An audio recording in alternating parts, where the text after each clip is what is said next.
Ito nga pala ang Santa Maria View Deck na matatagpuan dito along Marilaki Highway. Sikat ito na pahingahan o tambayan ng mga motorista na umakit ng Marilaki. Meron ka ditong overlooking view ng Sierra Madre. Pwede ka dito mag-unwind, mag-relax, o kumain habang ine-enjoy ang malamig na hangin at ang view. For sure, lagi mo itong nadadaanan pag umaabot ka ng kilometer 90. Tara, kamustahin natin tong view deck ngayong 2025. So, andito na tayo sa Santa Maria Laguna View Deck o Viewing Deck. So, doon tayo nag-park. Ayun. Siguro mga around kilometer 80 plus na to sa along Marilaki Highway. Nasa tapat lang siya ng mismong highway. Nasa kurbada siya mismo. Kaya yung mga tumitigil dito sa mga gilid, dapat mag-ingat. So basically, pag nandito ka na, wala ka na bang gagawin kundi magpahinga o tumambay. Sa mga naglulungkay dyan ng mga rider, isa to sa mga pinupuntahan talaga nila. So ngayon ay tanghaling tapat, mga around 12 o'clock. Presko pa din yung hangin, pati malamig. Tapos masarap pang tumampay dahil yung mga tinayong mga pwesto para talaga tambayan. Ayan, pakita ko. Ito ko nilagay yung gamit ko. Yan. Upuan. Tapos meron ding lamesa.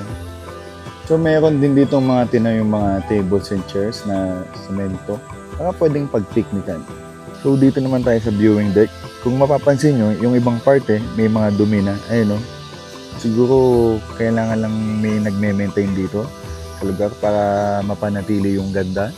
Tapos pag nakapwesto ka na dito sa viewing deck, yung view mo is medyo may harang na ng onte. Kasi matataas na yung mga puno. Ayun o.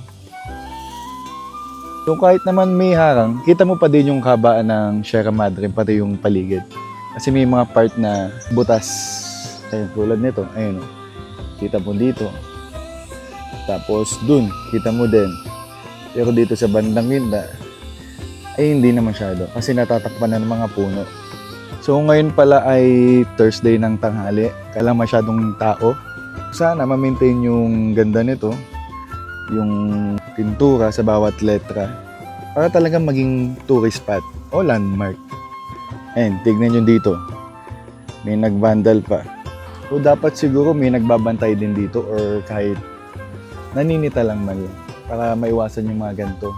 So nandito tayo sa harapan ng viewing deck. Tapos tingnan yung likod ko. Ayun o, mga pine trees o. Nakikita ko lang to sa mga Tagaytay or Baguio. Hindi ko na-expect na. Meron din pala dito. Ayun. Totoong pine trees yan. Ayun, legit.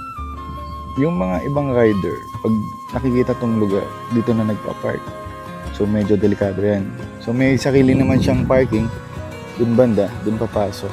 Para safe tayong lahat.